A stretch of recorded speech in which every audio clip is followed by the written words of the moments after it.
What, you guys want to hear the story about how one of my players got possessed by a baby Eldritch horror? What, I got you. Technically it was an aboleth, but I'm gonna call it a baby Eldritch horror because I do what I want. So to even begin to get to the possession situation, I have to explain like a little bit of lore, but yeah, bear with me. I'll try to make this quick.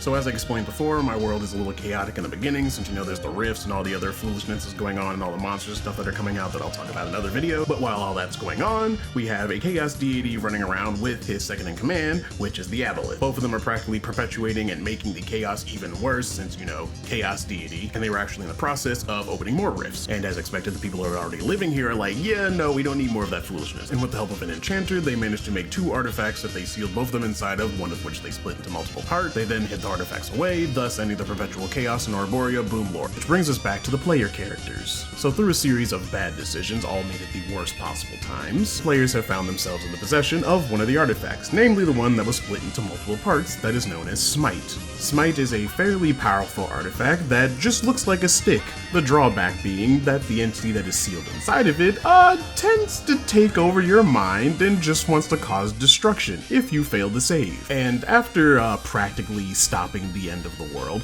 that is an entire another story, I will tell it another time, the players are keeping it in their artificer's bag of holding, which brings us to the situation in question. The players are currently carrying out a favor that they owe the enchanter who created the stick. They're having quite a time with the mission, and the artificer, you know, being the artificer, like, hey, I'm gonna run home real quick and make us a thing that would make this mission easier. Now you would think this would be a quick run home, comeback type of deal. However, their evil paladin, once again a story for another time, is practically feuding with the artificer. After a series of increasingly dangerous pranks between the two of them, those quotations are heavy as fuck, so you can say the two aren't on good terms. So when the artificer walked off by himself, the paladin followed him. I should probably actually say their names.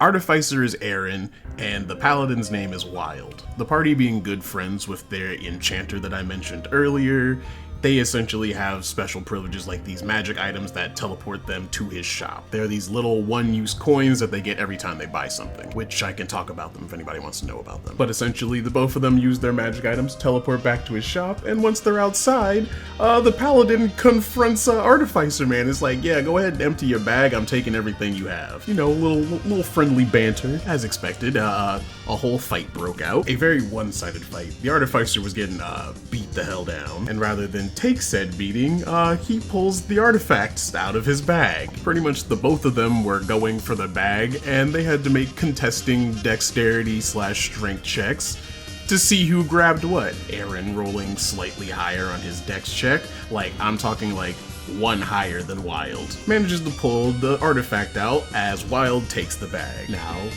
as I mentioned in the beginning, there is a check you have to make sure the artifact does not mind control you. And I told them fairly early on and constantly, if you roll a 1 on this wisdom check, you do not have a character anymore.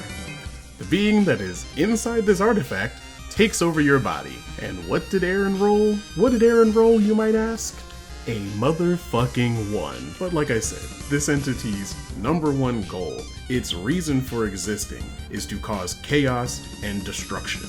And what does it have sitting right in front of it? A paladin, ripe for destruction. So Aaron, who is currently being piloted by the aboleth, swings the stick, and this massive explosion goes off, flinging Aaron backwards, like right back into the enchanter's shop, like he broke through the door, and sending Wild even further away.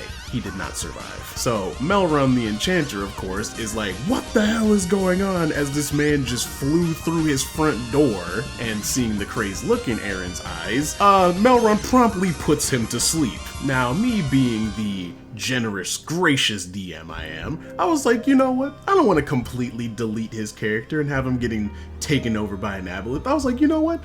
I'll give you 1 more roll. You get 1 more wisdom check and we'll see what happens. Of course the DC was going to be high as hell. And of course this motherfucker rolls a nat 20. Now rather than the aboleth completely taking over his body, he now has to, every day, at dawn, has to roll to gain control of his body. If he fails the check, the aboleth takes over for the day. But now that he has an aboleth living in his body, there are some upsides that I gave him, other than the giant detriment of him possibly losing control of his body. His intelligence score went up quite a decent bit, since you know aboleths are intelligent creatures. He can communicate telepathically with anyone that he can see. He has 4 large tentacles that have grown out of his back that he can use as weapons, or he can use them just like his arms. He can also breathe air and water, and his skin has taken on a sickly green undertone.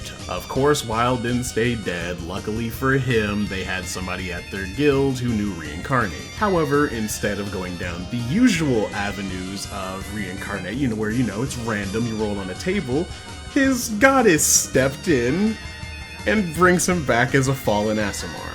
And that's about it for the story. Let me know if you want to know anything else. I'll probably be doing more of these videos, and you can follow my Twitch at twitch.tv/literaldemon_.